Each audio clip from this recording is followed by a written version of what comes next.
Sejam todos bem-vindos, que a paz de Jesus esteja conosco. Lembramos que é importante que compartilhe as nossas reuniões virtuais com seus amigos, seus parentes. Ao final dele, deem um like se gostaram, porque assim o YouTube vai disponibilizar estas reuniões por mais tempo.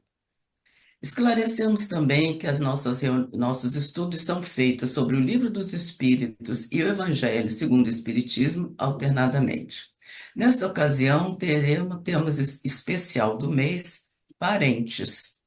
E a nossa irmã de ideal espírita, Tânia Wilson, integrante do Centro Espírita Amor, Caridade e Esperança, em Botafogo, no Rio de Janeiro, irá trazer as suas reflexões sobre o tema.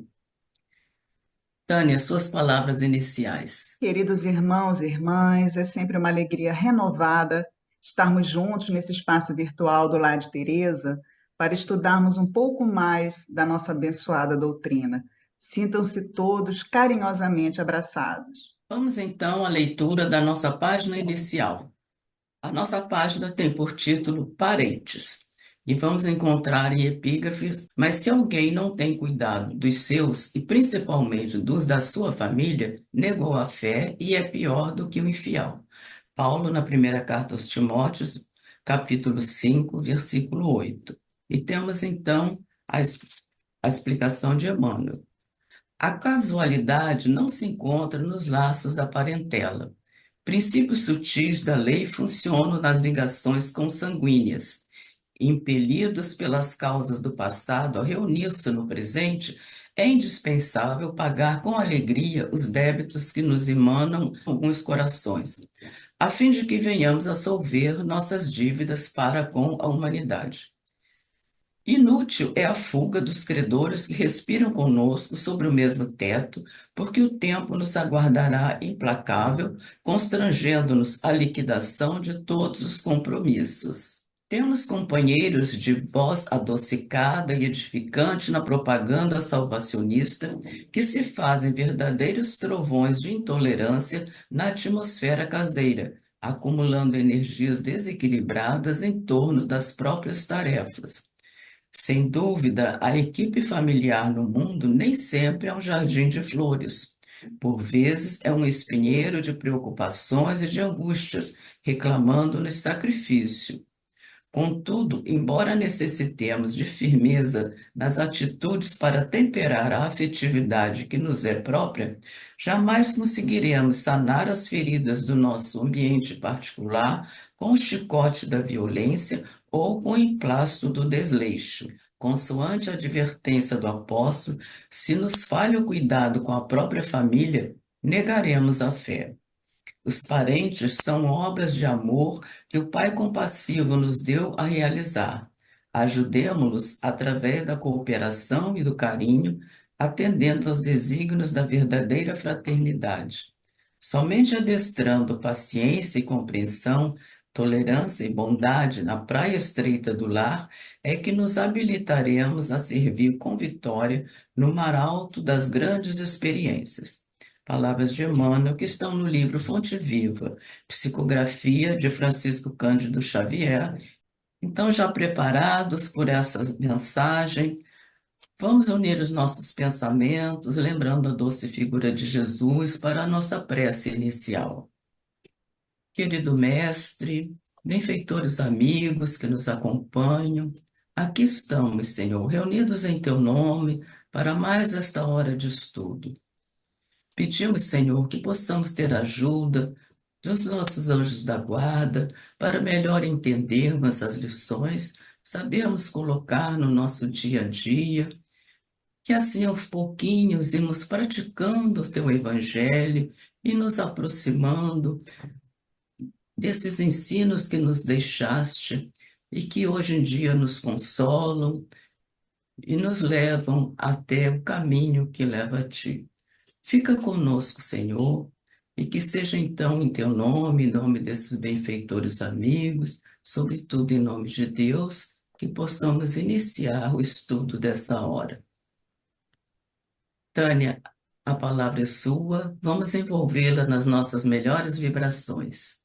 Muito obrigada, Ana. Então, como já foi anunciado, o tema especial desse mês é parentes. E esse tema é um tema não só atual, mas extremamente importante que nos toca, nos fala fundo ao coração, porque afinal todos nascemos numa família, todos temos uma parentela, e dentro dessa parentela, como nos lembra Emmanuel na mensagem inicial, que eu recomendo fortemente que os companheiros e companheiras leiam novamente, que é uma mensagem muito rica, cheia de conceitos importantes para nos relacionarmos melhor com os nossos parentes. E ele anuncia na mensagem que muitas vezes o núcleo familiar se assemelha a um espinheiro. Nós sofremos, nós temos as nossas dificuldades no contato com determinadas pessoas que habitam conosco, por vezes, o mesmo espaço. E os tempos em relação à família, em relação à parentela, são realmente desafiadores. A cada semana, quando acessamos o noticiário, encontramos notícias tristes e, por vezes, incomuns e perturbadoras envolvendo famílias, não só aqui no Brasil, mas em todos os lugares do mundo onde essas notícias são produzidas e chegam a nos alcançar aqui no nosso país. A gente vê nessas notícias, por exemplo, filhos adolescentes que se tornam assassinos dos próprios pais, pais que abandonam e negligenciam os filhos, feminicídios cometidos na frente de crianças e jovens, que ficarão marcados para sempre pelo trauma. E recentemente, eu tive a oportunidade de ver, acredito que vocês também, que até a traição conjugal, que é antigamente, antes das mídias, antes da internet, era um fenômeno restrito à família, restrito ali ao lar, expostos internacionalmente e nacionalmente. E esses acontecimentos todos, eles nos desafiam muito, desafiam a nossa capacidade de compreensão. Paralelamente a eles, há os dramas familiares de longo curso, que envolvem parentes portadores de doenças, transtornos mentais, deficiências e dependências variadas, gerando dificuldades e sofrimentos cotidianamente. Alguns desses dramas, se olhados pela ótica de uma única existência, parecem aleatórios e sem sentido, como se um acaso genético ou do destino se abatesse sobre o núcleo familiar, se abatesse sobre aquele grupo de pessoas. A doutrina espírita, porém, nos auxilia, como já anunciou Emmanuel em sua mensagem, a entender a dinâmica do sofrimento e das afinidades espontâneas em família, através dos princípios kármicos que regem a composição familiar, bem como através dos bastidores espirituais do planejamento reencarnatório. Antes, porém, de apresentar a contribuição preciosa do Espiritismo, eu gostaria de resgatar dois conceitos muito importantes. Na época em que Emmanuel e que Kardec, mas também Emmanuel, escreveram os textos sobre família, e a gente vai partir, no caso de Kardec, do capítulo 14 do Evangelho segundo o Espiritismo, a família, quando a gente ouvia a palavra parente, imediatamente pensava-se em relações de consanguinidade.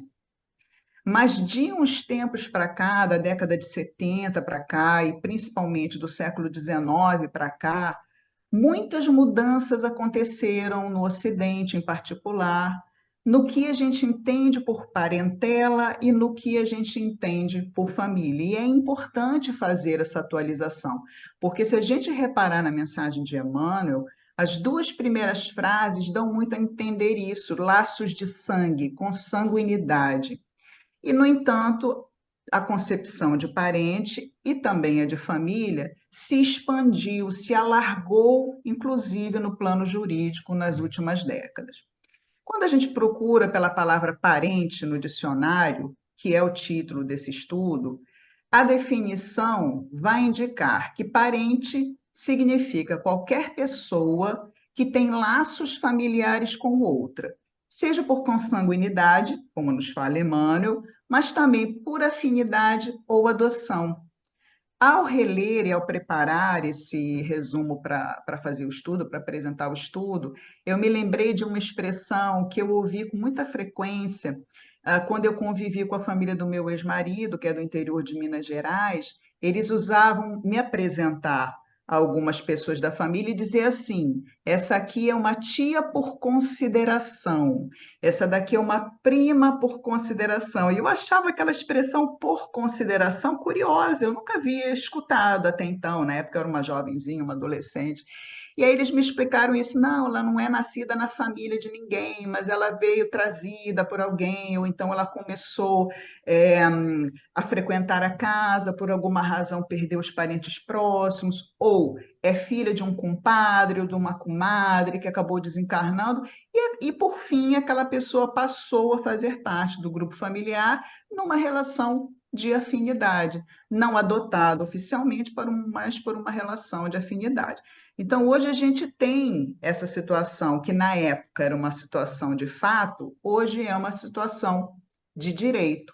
Porque na Lei Maria da Penha, que é uma lei de 2006, há um conceito de família que surgiu como base para todos os conceitos que vieram depois na lei e que mostram para a gente como que esse conceito passou a ser mais inclusivo e como ele se expandiu.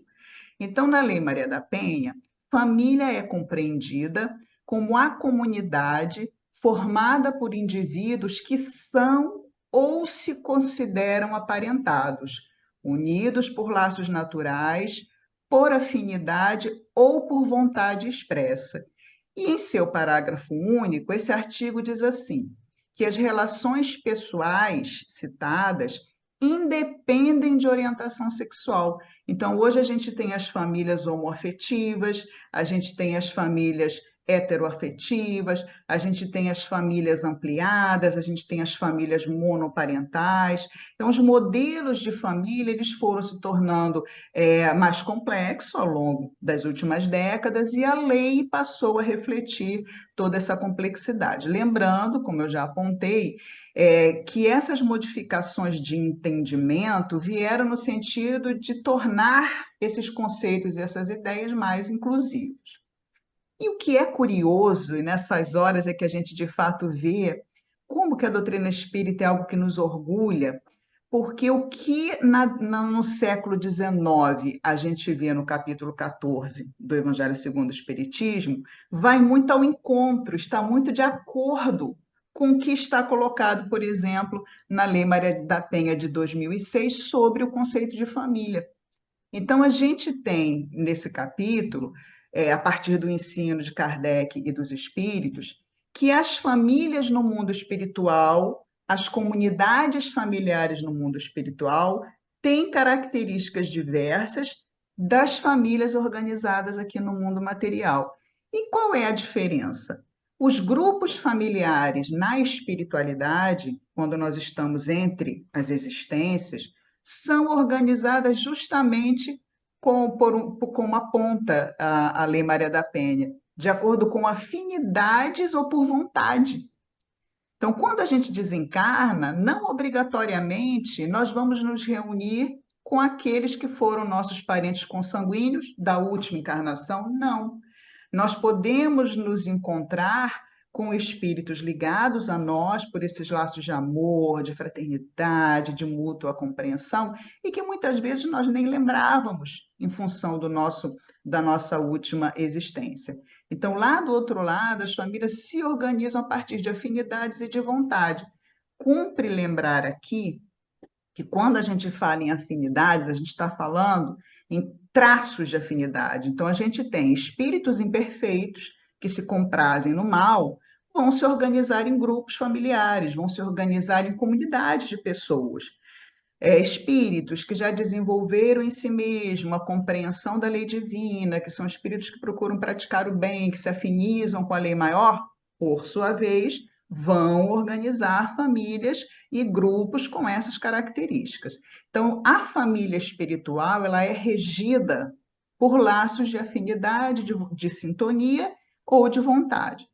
Quando a gente pensa na família terrestre, a coisa muda de figura, Porque na hora que nós vamos voltar ao mundo corporal e a gente pensa em se inserir num grupo familiar ou formar um grupo familiar depois de adultos, essas famílias terrestres, elas são formadas não só por afinidade, que acontece, claro, mas principalmente por necessidades evolutivas.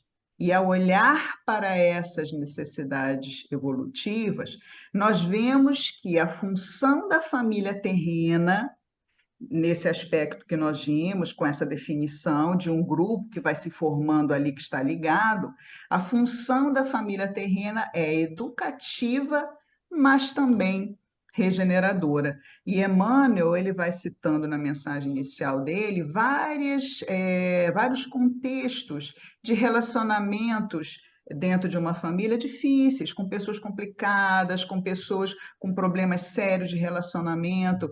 Muitas vezes por isso, porque há uma necessidade de regeneração entre os membros daquele grupo que pensam nesse retorno justamente para isso.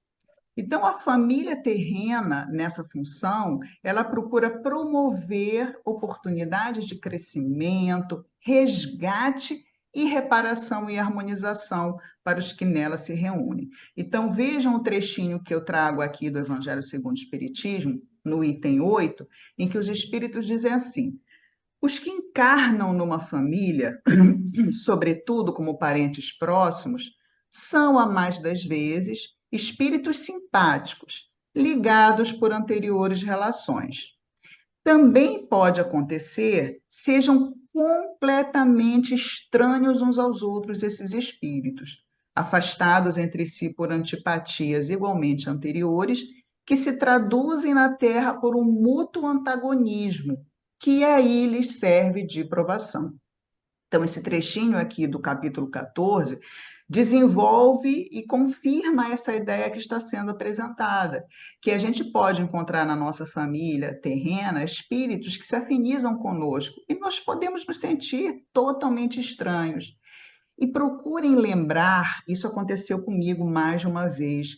Se vocês, uma vez ou outra, tiveram oportunidade de conversar com alguém que confidenciou a vocês que se sente um estranho em casa, que tem a impressão que aterrissou, foi parar de paraquedas, uns até usam essa expressão, eu caí de paraquedas na minha família porque eu não me dou com ninguém, eu não me sinto amado ali, eu não tenho afinidade, eu sou um estranho no ninho. E isso é muito comum e o Espiritismo explica para a gente que pode ser uma provação a que o indivíduo, quando planeja o retorno, ele se submete. E Emmanuel, no livro Religião dos Espíritos, no capítulo 81, ele tem também uma frase que eu gosto bastante, que ele diz assim: entre familiares e amigos, encontras na terra a oficina do teu burilamento, com raras exceções todos apresentam problemas a resolver. Então, como nós não somos perfeitos, nossos parentes também não são, sejam eles consanguíneos ou não, nossos amigos também não, e Emmanuel colocou aqui os amigos, e, portanto, nós vamos ter na convivência do dia a dia, ao longo dos anos, nós vamos ter dificuldades de relacionamento, nós vamos ter questões que vão surgindo, afetivas ou de outra natureza. Então, com raras exceções, todos apresentam problemas a resolver. Eu trago aqui dois exemplos da literatura subsidiária que eu gostaria de propor a nossa reflexão e sugerir que depois vocês vão lá nos livros que eu vou citar e procurem reler esses casos que são muito interessantes. O primeiro é muito conhecido, mas as pessoas conhecem mais como a reencarnação de Segismundo, que na verdade fala da família de Adelino. Isso está em Missionários da Luz, nos capítulos 11 a 13. E por que que essa família vai ilustrar o que nós vimos até agora? Porque Adelino, antes de encarnar, ele se compromete com o desafeto de uma vida passada, um desafeto que, inclusive, o assassinou numa vida anterior. Eles se reencontram lá no plano espiritual e se comprometem a renascer juntos para resgatarem, para se harmonizarem, para que esse assassino de uma vida anterior que a gente conhece pelo nome Segismundo, ele tem a oportunidade de se recompor no contato com a sua antiga vítima, que seria seu pai na futura encarnação. Só que o que acontece, que eu vou só resumir aqui, porque vocês vão lá ler o texto todo, né? Esses 3 capítulos onde conta essa história.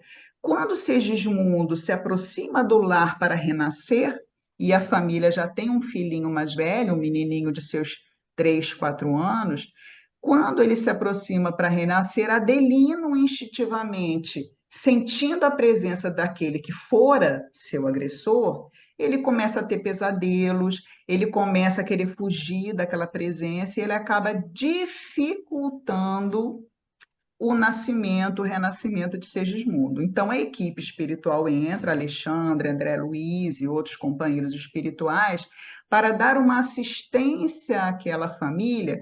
E há, né, aqui vai um spoiler, mas para incentivar vocês a verem como é que se chegou a isso, eles acabam promovendo um entendimento e a cena, gente, em que a esposa de Adelino recebe Segismundo, é uma das cenas mais lindas que eu já tive oportunidade de ler na literatura subsidiária. Então, veja, a família de Adelina é um exemplo que pode acontecer nas nossas famílias também. Ou de nós sermos aqueles que agrediram, ou de nós recebermos agressores e termos antigos agressores. Qual é a função de nós virmos juntos? Nos harmonizarmos. É esse o combinado antes da gente vir para cá. Todo mundo combina de fazer o melhor, de se amar, de se entender. E a gente tem também um caso curioso no livro de Mensageiros, no capítulo 34, da família de Isabel. Isabel, segundo a descrição nesse livro, é uma senhora encarnada de aproximadamente 40 anos, viúva, com 4 filhas e um filho. Isso está nos Mensageiros, no capítulo 34.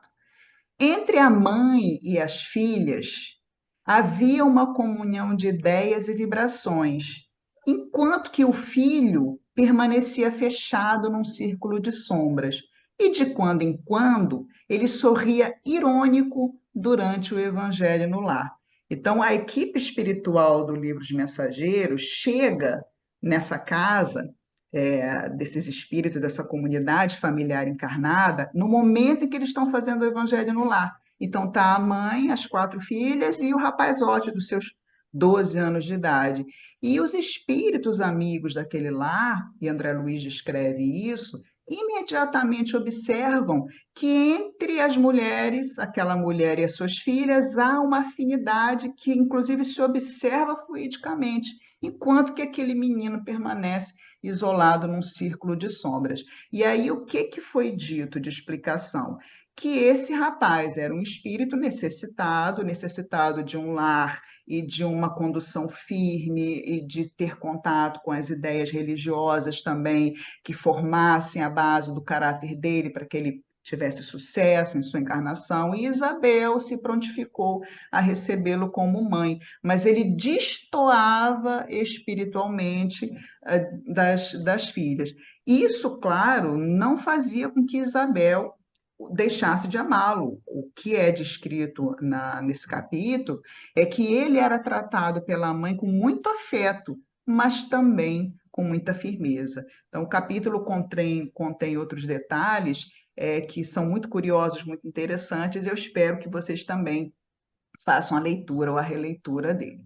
Então, nós sabemos, pela informação dos espíritos, que os dramas familiares na Terra são muitas vezes a continuação de problemas de vidas anteriores e que, dependendo das escolhas atuais de seus membros, ainda não será nessa existência que esses dramas terão uma conclusão bem-sucedida. Na literatura subsidiária espírita, nós temos exemplos de sucesso nessas relações e nesse projeto reencarnatório, mas também temos exemplos de fracasso no entendimento entre os desafetos do passado. Vejam, por exemplo, o caso de Adelina e Segismundo. Gente, eu tenho uma curiosidade. terrível de querer saber o que aconteceu depois que ele renasceu, que ele ficou maiorzinho, adolescência, que é sempre um período complicado.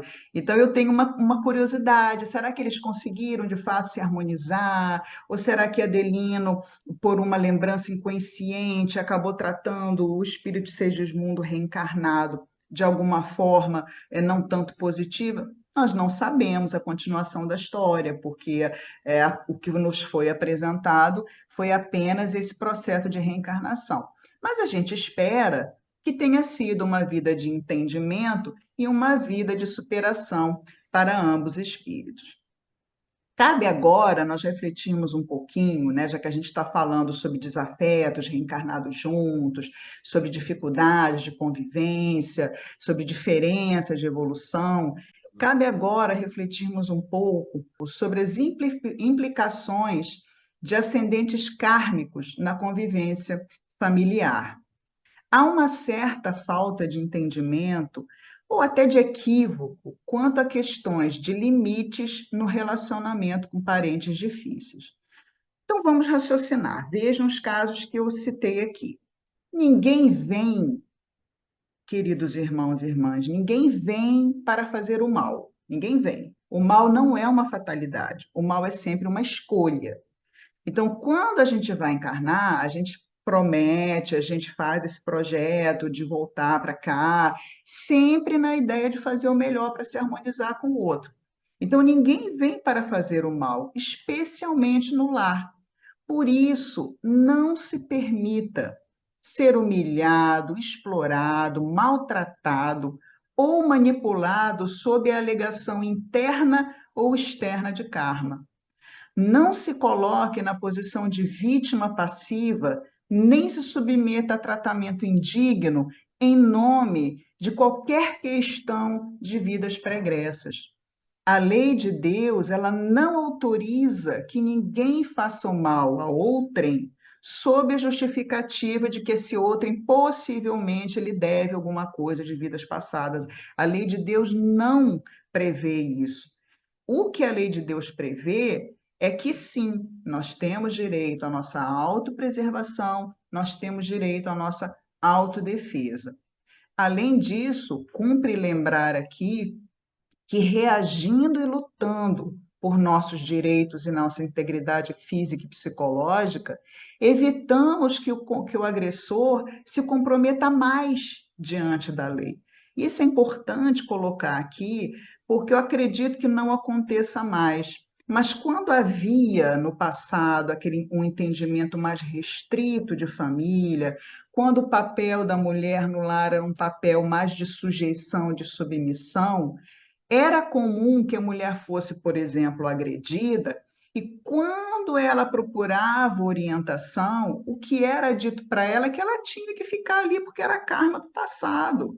Então percebam que esse argumento, ele não se justifica diante do que a gente entende pela lei, porque ninguém vem para fazer o mal, e ao deixar que o outro nos agrida e a gente se submeter a isso, que a gente está fazendo? Deixando que ele se comprometa, ele ou ela, né, se comprometam diante da lei. Então, vamos analisar as situações familiares, como nos lembra Emmanuel, com muita compreensão, com muito carinho, mas sem permitir que o outro avance sobre nós e comprometa a nossa liberdade, muitas vezes a nossa integridade. E nem vamos fazer isso com os outros também. Eu gostaria de contar um caso curioso que me aconteceu muitos anos atrás numa instituição que eu frequentava num outro município, que havia uma companheira que veio falar comigo que tinha um relacionamento muito difícil com um dos irmãos. E esse irmão, inclusive, não era espírita, ela sim, mas ele não. E aí ela veio reclamar, reclamou uma vez, aí veio a segunda vez sempre reclamando, e aí ela falou assim: ah, eu sei que ele me agrediu numa vida anterior. E aí eu virei para ela tranquilamente e falei: como é que você tem certeza que foi ele que te agrediu numa existência anterior? Porque o que aparece para mim é uma dificuldade de convivência de ambas as partes, dele para você, mas também de você para ele. quem garante a você que ele foi o agressor e não você, a agressora?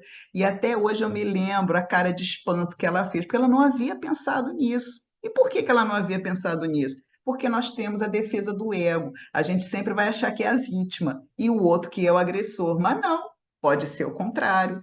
Então, aquela tensão que surge no relacionamento, ela pode ter sido causada não pelo nosso parente com o qual hoje nós temos dificuldade, mas sim por nós, por alguma razão na vida passada. O fato é que saber que tem uma causa nos ajuda a compreender, mas a partir daí, o que que a gente tem que aplicar? A gente tem que aplicar a lei de amor, a gente tem que aplicar a caridade, conforme nos recomendam os Espíritos e o nosso Mestre Jesus.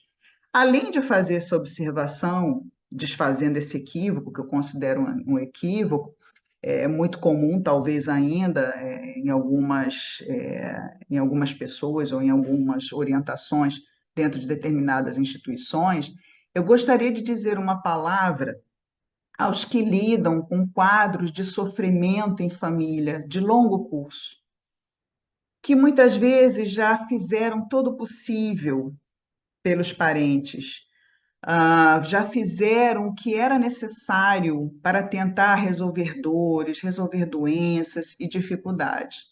Muitas vezes, se a gente já fez tudo o que era possível dentro daquela expiação ou dentro daquela aprovação que o nosso parente querido está passando, nós temos que reconhecer a nossa impotência de curar, de querer resolver.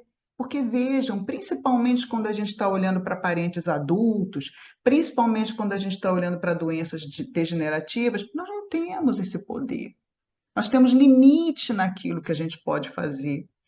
Sejam o problema das dependências é um exemplo disso, mas também de determinadas doenças e de determinados transtornos mentais.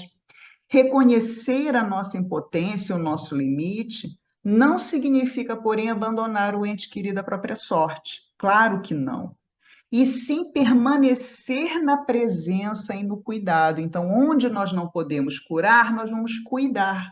Onde nós não podemos fazer mais nada porque chegamos no nosso limite, nós vamos estar ali com a nossa presença.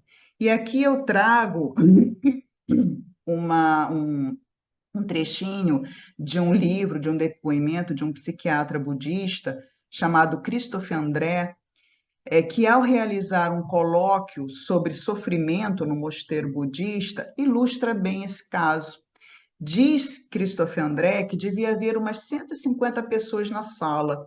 E ele, quando abre para perguntas, depois de ter falado sobre sofrimento, um senhor se levanta arrasado para contar para ele que ele tinha um filho esquizofrênico, que esse filho delira com frequência, quebra tudo na casa, e que naquele momento em que ele estava ali assistindo aquele colóquio, aquela palestra sobre sofrimento, o filho estava hospitalizado no hospital psiquiátrico.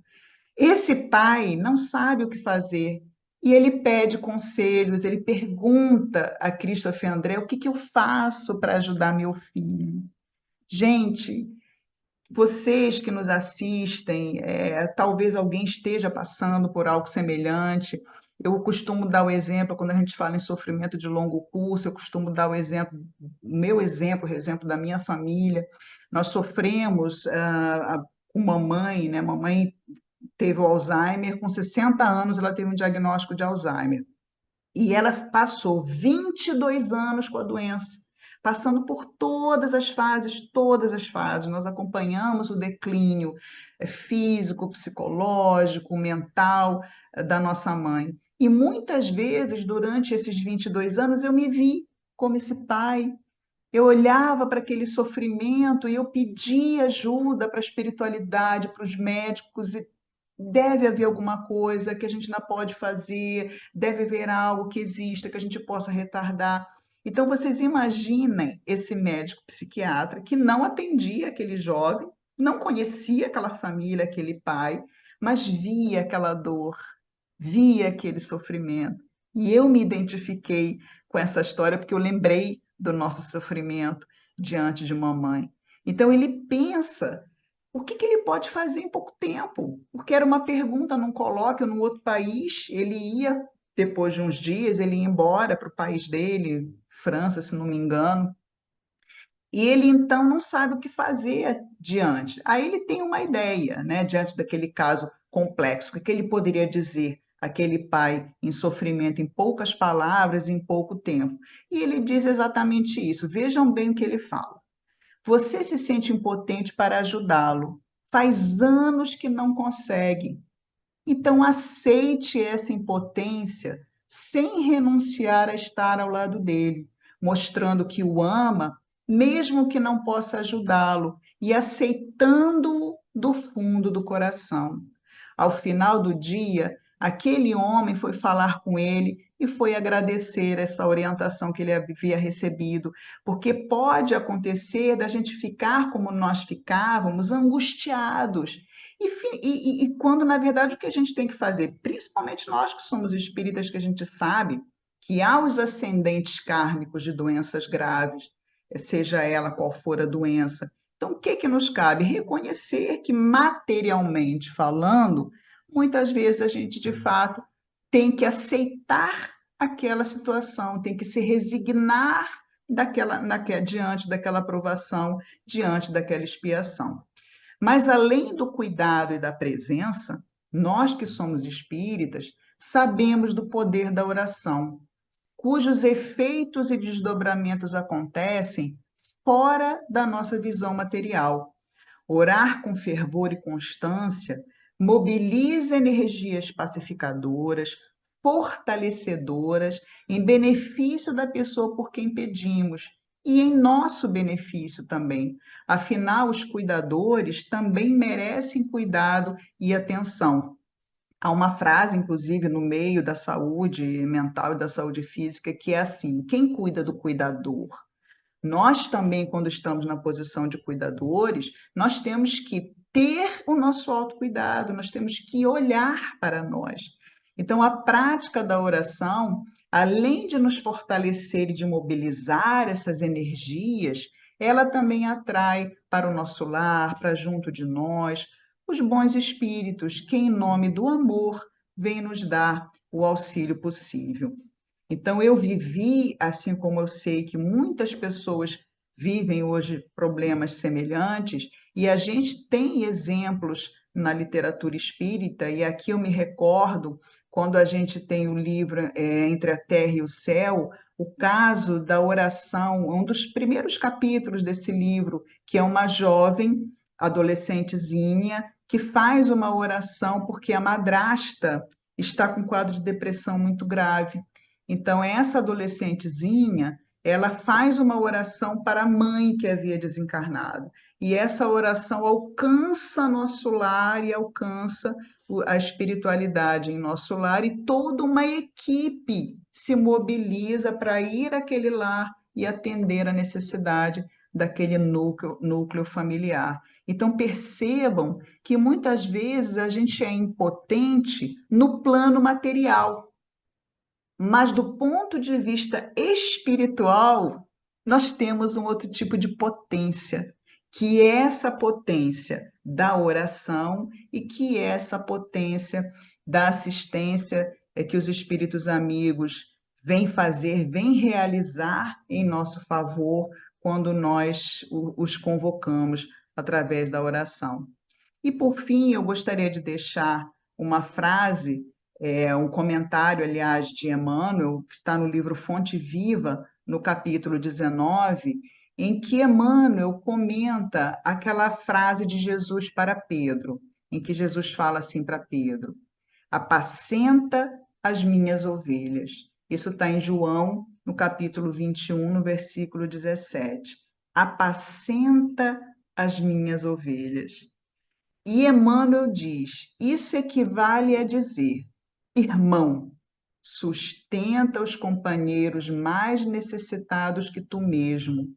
Ajuda ao próximo, ao invés de vergastá-lo.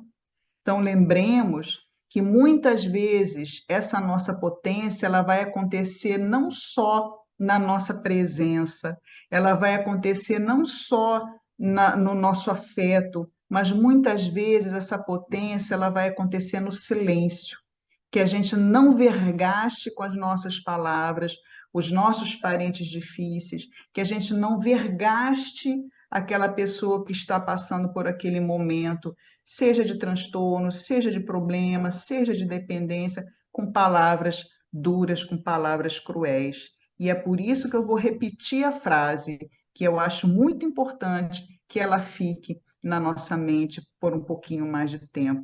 Emmanuel nos diz assim: irmão, sustenta os companheiros mais necessitados que tu mesmo. Ajuda ao próximo, ao invés de vergastá-lo.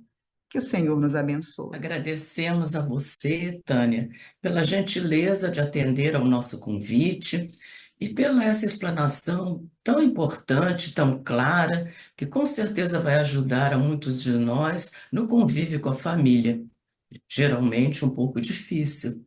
Então, nós agradecemos por termos essa oportunidade de te ouvir. Agradecemos também a todos vocês que dedicaram seu tempo a nos ouvirem e pedimos que não esqueçam de compartilhar com os outros amigos, parentes, esta reunião. Ao final, dar o seu like e convidamos também para estarem conosco na próxima segunda-feira, onde continuaremos os estudos do Livro dos Espíritos, com o tema Conhecimento do Futuro. Vamos então encerrar a nossa reunião com a nossa oração final, desejando muita paz a todos. Querido Mestre Jesus, neste momento temos muito a agradecer, Senhor, pela oportunidade que tivemos, pelas reflexões que nos foram trazidas, por mais este momento de comunhão com tantos outros corações que também estão juntos, ouvindo, refletindo, procurando trazer para o seu dia a dia aquilo que aqui compreendemos e aprendemos melhor.